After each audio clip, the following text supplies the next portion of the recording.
Activision. Activision Publishing Incorporated is an American video game publisher based in Santa Monica, California. It currently serves as the publishing business for its parent company, Activision Blizzard, and consists of several subsidiary studios. Activision is one of the largest third-party video game publishers in the world and was the top United States publisher in 2016. The company was founded as Activision Incorporated in October 1979 in Sunnyvale, California, by former Atari game developers, upset at how they were treated at Atari, to develop their own games for the popular Atari 2600 home video game console. Activision was the first independent, third-party, console video game developer. The 1983 video game crash, in part created by too many new companies trying to follow in Activision's footsteps without the expertise of Activision's founders, hurt Activision's position in console games, forcing them to diversify into games for home computers, including the acquisition of Infocom. After a management shift, with CEO Jim Levy replaced by Bruce Davis, the company renamed itself as Mediagenic and branched out into business software applications. Mediagenic quickly fell into debt, and the company was bought for around $500,000 by Bobby Kotick and a small group of investors around 1991. Kotick instituted a full rework of the company to cover its debts, dismissing most of its staff, moving the company to Los Angeles, and reverting to the Activision name.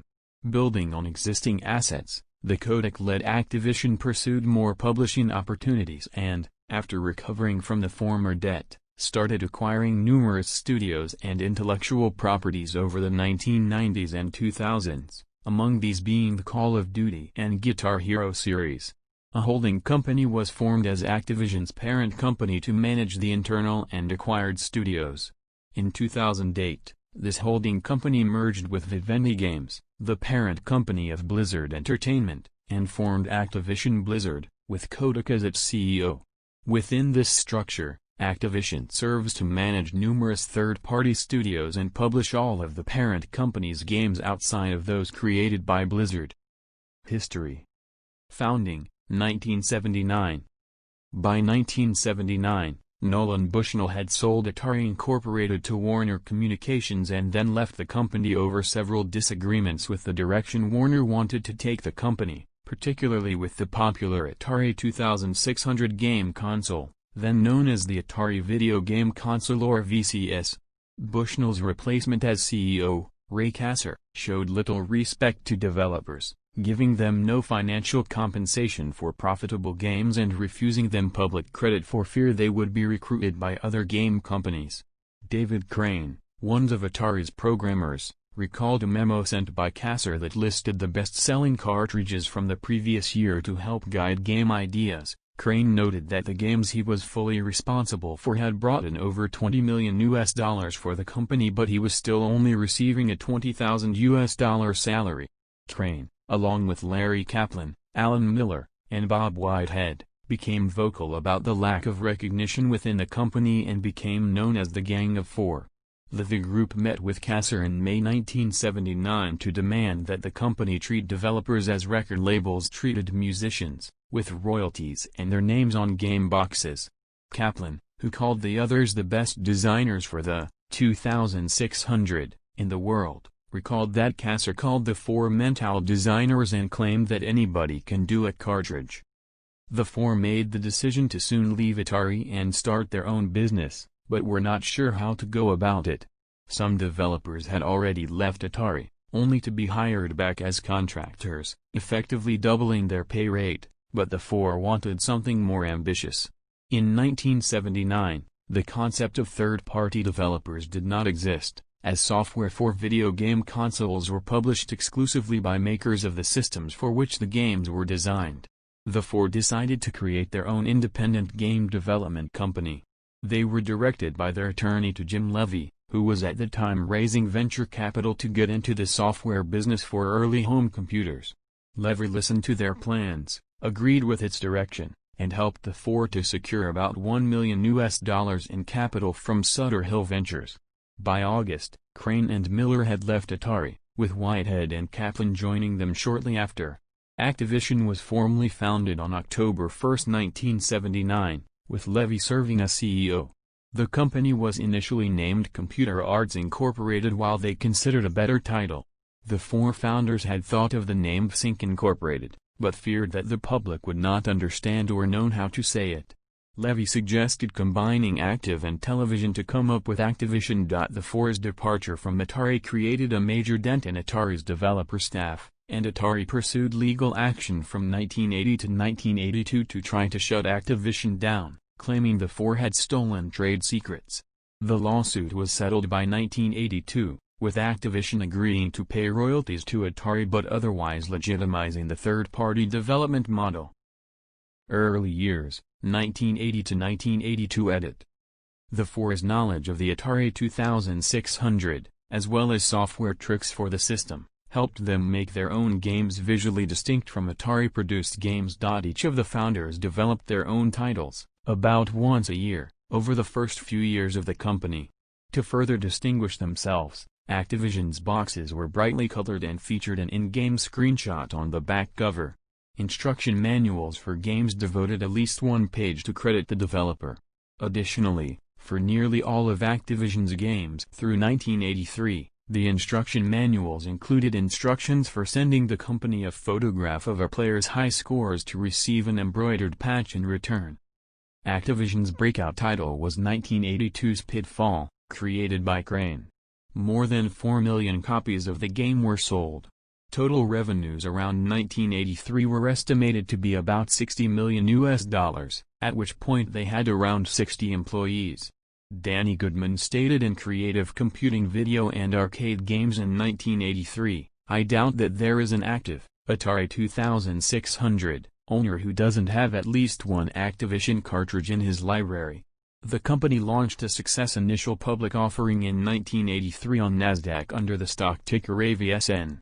The founders were given the Game Developers' Choice First Penguin Award in 2003, reflecting their being the first successful third-party developer.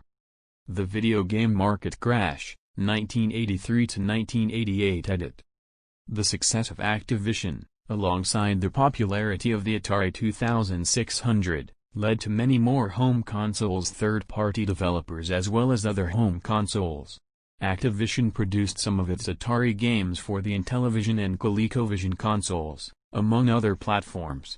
However, several new third-party developers also arose, attempting to follow the approach Activision had used but without the experience they had. According to Crane, several of these companies were founded with venture capital and hired programmers with little game design experience off the street, mass publishing whatever product the developers had made. This was a contributing factor to the video game crash of 1983. For Activision, while they survived the crash, they felt its effects in the following years. These third-party developers folded, leaving warehouses full of unsold games, which savvy retailers purchased and sold at a mass discount, $5 compared to Activision's $40 manufacturer's suggested retail price. While there was still a demand for Activision games, uneducated consumers were more drawn to the heavily discounted titles instead, reducing their income. Because of this, Activision decided that they needed to diversify their games onto home computers such as the Commodore 64, Apple, and Atari 8-bit family to avoid a similar event. There still was a drain of talent through 1985 from the crash. Kaplan left Activision in 1983 to return to Atari as he wanted to be more involved in hardware development. Miller and Whitehead left in 1984 due to the large devaluation of their stock and went to form Accolade.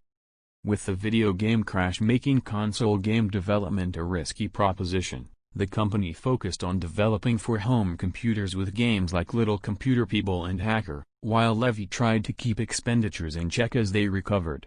Looking to expand further, Activision acquired, through a corporate merger, the struggling text adventure pioneer Infocom in June 1986. This acquisition was spearheaded by Levy, who was a big fan of Infocom's titles and felt the company was in a similar position as Activision.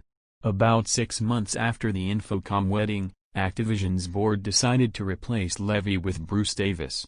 Davis was against the purchase of Infocom from the start and was heavy-handed in its management, and even attempted to seek a lawsuit to recover their purchase from Infocom's shareholders. Crane also found Davis difficult to work with and was concerned with how Davis managed the closure of Imagic, one of the third-party development studios formed in Activision's success in 1981. Crane left Activision in 1986 and helped Gary Kitchen found Absolute Entertainment. Mediagenic, 1988–1992. In 1988, Activision began involvement in software besides video games, such as business applications. As a result, Activision changed its corporate name to Mediagenic to better represent all of its activities. Mediagenic consisted of 4 groups. Activision, video game publisher for various platforms, notably the Nintendo Entertainment System, the Sega Master System, the Atari 7800, Atari ST, Commodore 64 and Amiga. Infocom, developer of interactive fiction games. GameStar, initially an independent company but purchased by Activision in 1986. Specialized in sports video games. 10.0, business application software. In 1989, after several years of losses, Activision closed down the Infocom studios, extending to only 11 of the 26 employees an offer to relocate to Activision Silicon Valley headquarters. 5 of them accepted this offer. Notably during this time, Mediagenic was known to have worked on the early version of a football game that would be the basis for Joe Montana Football. Sega of America's Michael Katz had been able to get Sega to pay Mediagenic around early 1990 to develop this into the branded version after securing the rights to Joe Montana's name, but was unaware of internal troubles that had been going on within the company, which had left the state of the game mostly unfinished. Katz and Sega were forced to take the incomplete game to Electronic Arts, which had been developing its own John Madden football series for personal computers, to complete the game. During this period Mediagenic, via Activision, secured the rights to distribute games from Cyan Worlds. The first game published by Activision from Cyan was The Manhole, on CD-ROM for personal computers, the first major game distributed in this format. Purchase by Bobby Kotick, 1990–1997. Davis's management of Mediagenic failed to produce a profitable company. In 1991, Mediagenic reported a loss of $26.8 million on only $28.8 million of revenue and had over $60 million in debt. Cyan severed their contract with Activision, and turned to Broderbund for publishing, including what would become one of the most significant computer games of the 1990s, Myst. Bobby Kotick in 2012. Bobby Kotick had become interested in the value of the video game industry following the crash, and he and 3 other investors worked to buy Commodore International in an effort to gain access to the Commodore Amiga line of personal computers. After failing to complete purchase, the group bought a company that licensed Nintendo characters, and through Nintendo was directed to the failing Mediagenic. Kotick was drawn to buy out Mediagenic not for its current offerings but for the Activision name, given its past successes with Pitfall, with hopes to restore Activision to its former glory. Kotick and additional investors bought Mediagenic for approximately $500,000 in 1991. This group of investors included real estate businessman Steve Wynn and Philips Electronics. Kotick became CEO and made several immediate changes. He let go of all but 8 of the company's 150 employees, performed a full restructuring of the company, developed a bankruptcy restructuring plan, and reincorporated the company in Los Angeles, California. In the bankruptcy plan, Kotick recognized that Mediagenic still had valuable assets, which included the Infocom library as well as its authoring tools to make games, Activision's distribution network, and licenses to develop on Nintendo and Sega home consoles. Kotick offset some debt by giving stock in the company to its distributors as to keep them vested in the company's success. Kotick also had the company reissue several of its past console and Infocom titles as compilations for personal computers. Kotick had also recognized the value of the Zork property from Infocom, and had the company develop a sequel, Return to Zork. Combined, These steps allowed Mediagenic to fulfill on the bankruptcy plan, and by the end of 1992, Kotick renamed Mediagenic to the original Activision name.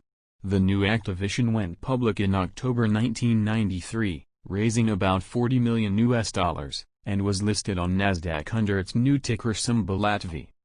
By 1995, Kotick's approach had met one promise he made to investors, that he would give them 4 years of 50% growth in revenues while remaining break-even. Reaching this goal, Kotick then set Activision on his second promise to investors, to develop high-demand games and make the company profitable by 1997. Activision published the first-person perspective MechWarrior in 1989, based on Foss's pen-and-pencil game BattleTech. A sequel, MechWarrior 2, was released in 1995 after 2 years of delays and internal struggles, prompting Foss not to renew their licensing deal with Activision. To counter, Activision released several more games bearing the MechWarrior 2 name, which did not violate their licensing agreement.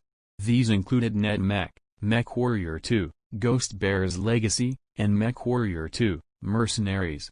The entire MechWarrior 2 game series accounted for more than $70 million in sales.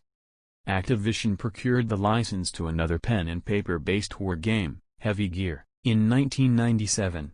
The video game version was well received by critics, with an 81.46% average rating on game rankings and being considered the best game of the genre at the time by GameSpot.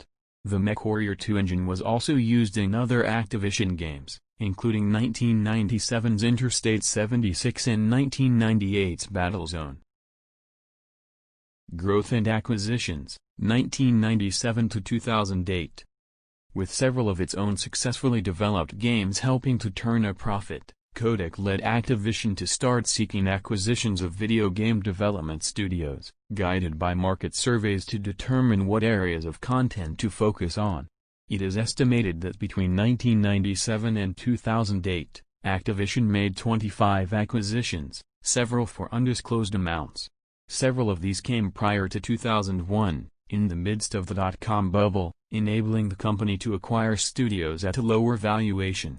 On June 16, 2000, Activision reorganized as a holding company, Activision Holdings, to manage Activision and its subsidiaries more effectively. Activision changed its corporate name from Activision Incorporated to Activision Publishing Incorporated, while Activision Holdings took Activision's former Activision Incorporated name. Activision Publishing became a wholly owned subsidiary of Activision, which in turn became the publicly traded company, with all outstanding shares of capital stock converted. Some of the key acquisitions and investments made by Activision in this period include Raven Software. Raven was founded in 1990. Because of their close proximity, Raven frequently collaborated with id Software, and one of the studio's early successes was the Heretic series using its Doom engine. Around 1997, Raven's founders Brian and Steve Raffel felt the need to seek a parent company. They arranged a publishing deal with Activision in 1997, which not only served to provide Raven additional financial support, but also gave Activision the opportunity to work closely with id Software and gain business relationships with them. 33. By the end of 1997, Activision acquired Raven as one of its first subsidiaries under Kotick.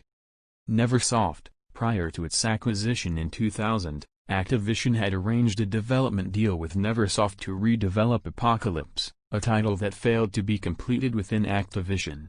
Subsequently, Activision had Neversoft work on a prototype for a skateboarding game, which would end up becoming the first in the Tony Hawk's series of skateboarding video games. Tony Hawk's Pro Skater was a critical success, leading Activision to acquire Neversoft in April 2000. After 8 games, the series has brought in $1.6 billion.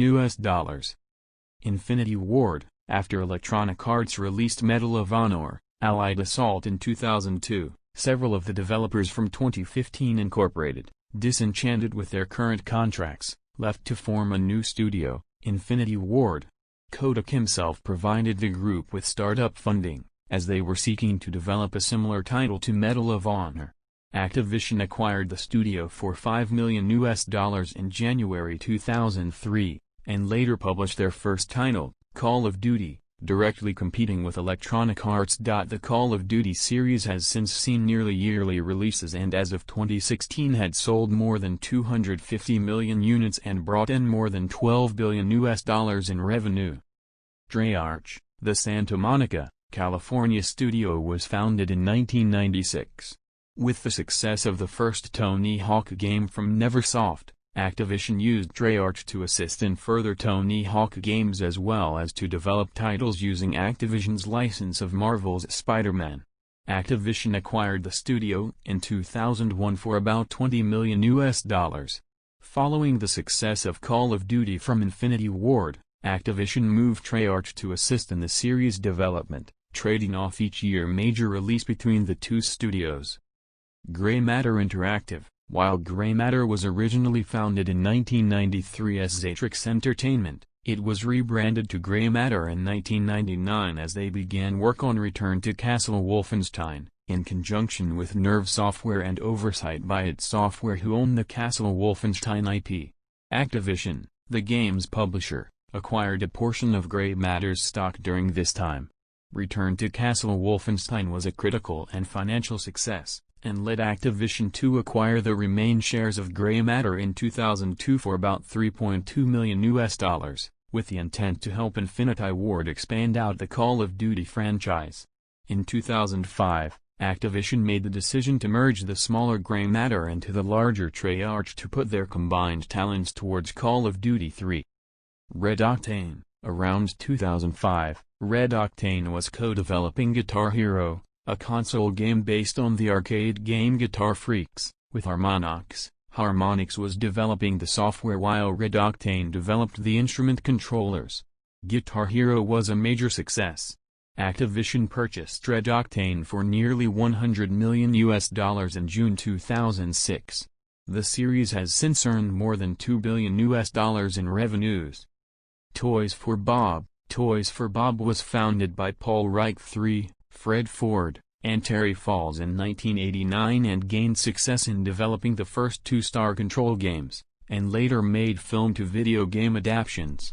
Activision purchased the studio in 2005, and had given them work on some of the Tony Hawk's games as well as other licensed properties. Following Activision's merger with Vivendi, Activision gained the Spyro intellectual property and assigned Toys for Bob to develop the series in a new direction, leading to the Toys to Life Skylanders series. Merger with Vivendi Games, 2008. While Activision was highly successful with its range of developers and successful series, Kotick was concerned that they did not have a title for the growing massively multiplayer online market, which presented the opportunity for continued revenues from subscription models and microtransactions instead of the revenue from a single sale. Around 2006, Kotick contacted Jean-Bernard Lévy, the new CEO of Vivendi, a French media conglomerate. Vivendi had a games division, Vivendi Games, that was struggling to be viable at the time, but its principal feature was that it owned Blizzard Entertainment and its highly successful World of Warcraft game, which was drawing in $1.1 billion a year in subscription fees. Vivendi Games also owned Sierra Entertainment. Lévy recognized Kotick wanted control of World of Warcraft, and offered to allow the companies to merge, but only if Lévy held the majority shares in the merged group, forcing Kotick to cede control. Kotick fretted about this decision for a while, according to friends and investors. During this time in 2006 to 2007, some of Activision's former successful properties began to wane, such as Tony Hawk's, and Activision faced harsher competition from Electronic Arts, who had purchased Harmonix after Activision bought Red Octane to develop Rock Band, a competing title to Guitar Hero. Kotick met with Blizzard's president Mike Morhaime, and learned that Blizzard also had a successful inroad into getting their games into China, a potentially lucrative market. Given this potential opportunity, Kotick agreed to the merger. Activision's board signed on to the merger by December 2007. The merger was completed in July 2008. The new company was called Activision Blizzard and was headed by Kotick, while Vivendi maintained a 52% share in the company. The new company was estimated to be worth $18.9 billion, ahead of Electronic Arts, which was valued at $14.1 billion. Post-merger developments, 2009-present. Activision Publishing remains a subsidiary of Activision Blizzard following the merger, and is responsible for developing, producing, and distributing games from its internal and subsidiary studios. Eric Hirshberg was announced as Activision Publishing's CEO in 2010. Activision Publishing established Sledgehammer Games in November 2009. Formed earlier in 2009 by Glenn Schofield and Michael Condrey, former Visceral Games leads that had worked on Dead Space, Sledgehammer intended to develop a Call of Duty spin-off title fashioned after the gameplay in Dead Space. However, in early 2010, legal issues between Infinity Ward and Activision Blizzard led to several members of Infinity Ward leaving, and Activision assigned Sledgehammer to assist Infinity Ward in the next major Call of Duty title, Modern Warfare 3. Since then, Sledgehammer, Infinity Ward, and Treyarch share development duties for the flagship series, with support from Raven and other studios as necessary. In February 2010, Activision Blizzard reported significant losses in revenue stemming from a slowdown in Guitar Hero sales and from its more casual games. Subsequently, Activision Publishing shuttered Red Octane, Luxoflux and Underground development as well as laid off about 25% of the staff at Neversoft. Within the same year, Activision shuttered Budcat Creations in November 2010, and Bizarre Creations in February 2011. Hirshberg left the CEO position in March 2018, and the position remains open as of February 2019. Studios Activision Shanghai in Shanghai, China, founded in 2009. Beenox in Quebec City, Quebec, Canada, founded in May 2000, acquired on May 25, 2005. Demonware in both Dublin, Republic of Ireland and Vancouver, British Columbia, Canada, founded in 2003. Acquired in May 2007.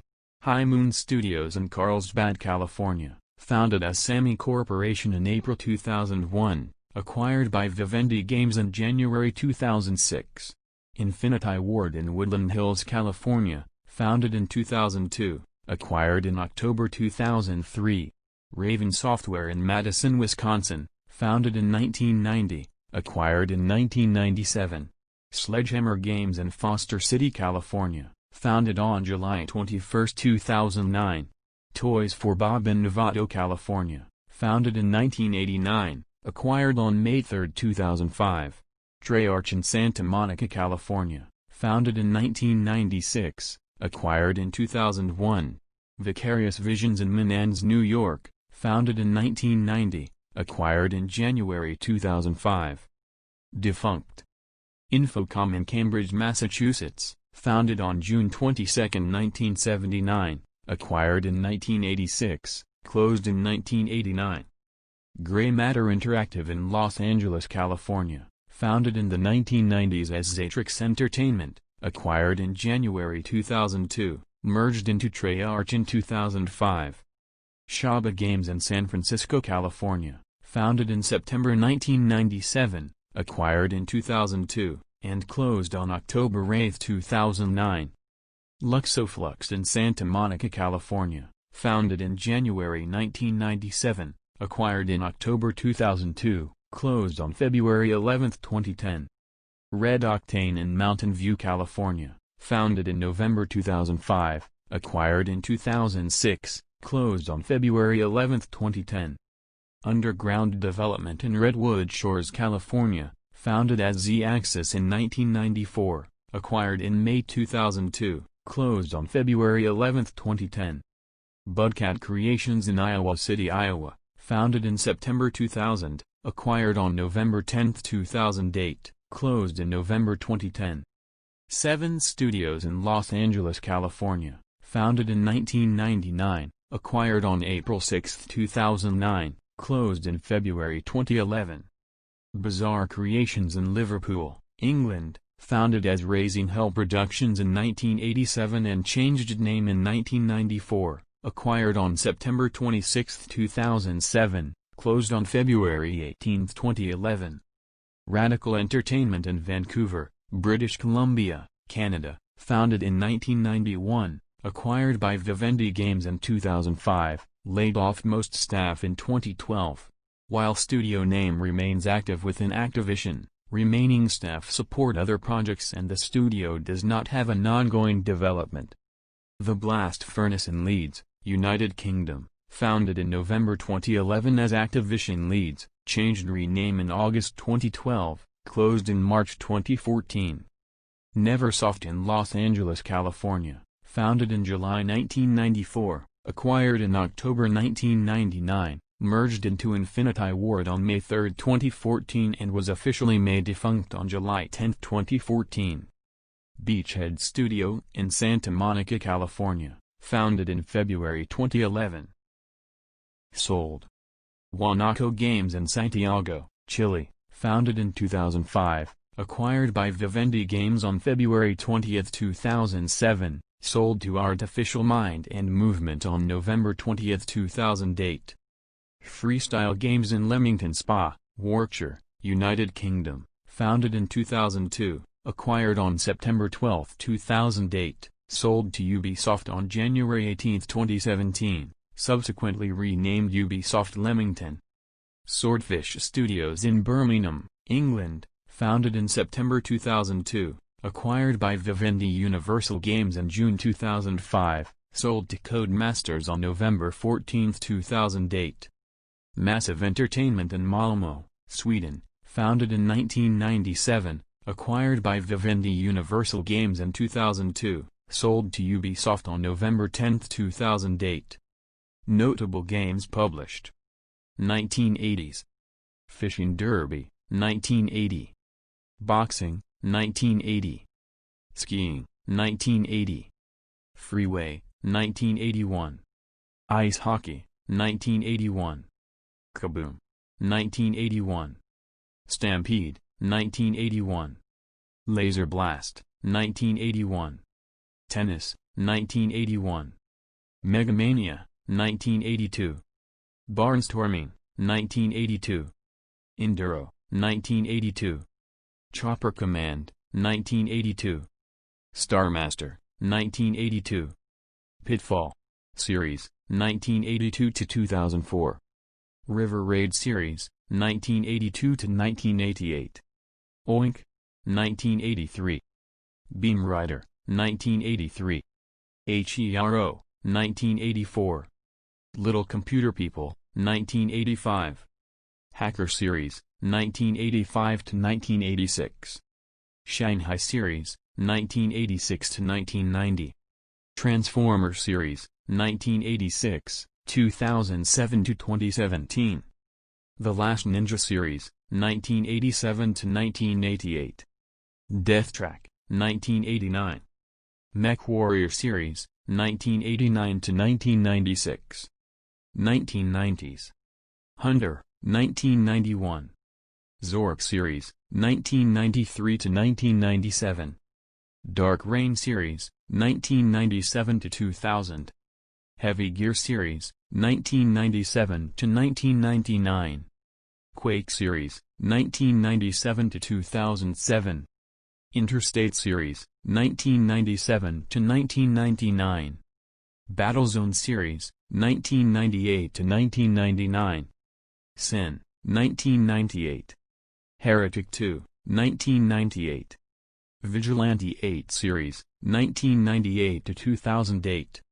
Tenchu Series, 1998-2004. Call to Power Series, 1999-2000. Star Trek Series, 1999-2003. Tony Hawk's Series, 1999 present. 2000s. Soldier of Fortune Series, 2000-2007. X-Men Series, 2000-2011. Spider-Man Series, 2000-2014. Lost Kingdoms Series, 2002-2003. Total War Series, 2002-2004. Call of Duty Series, 2003 present. True Crime Series, 2003-2005. Wolfenstein Series, 2003-2009. Shrek series, 2004 to 2011. Doom 3, 2004. Madagascar series, 2005 to 2011. The Movies, 2005. Gun, 2005. Guitar Hero series, 2006 to 2015. Marvel, Ultimate Alliance series, 2006 to 2009. James Bond series, 2008 to 2012. Crash Bandicoot series, 2008-present. Spyro the Dragon series, 2008-present. Prototype series, 2009 to 2015. 2010s. Blur, 2010. Singularity, 2010. NASCAR The Game series, 2011 to 2013. Skylanders series, 2011 to 2018. SpongeBob SquarePants series, 2013 to 2015. Teenage Mutant Ninja Turtles series, 2013 to 2016. Destiny series, 2014 to 2018. Sekiro: Shadows Die Twice, 2019.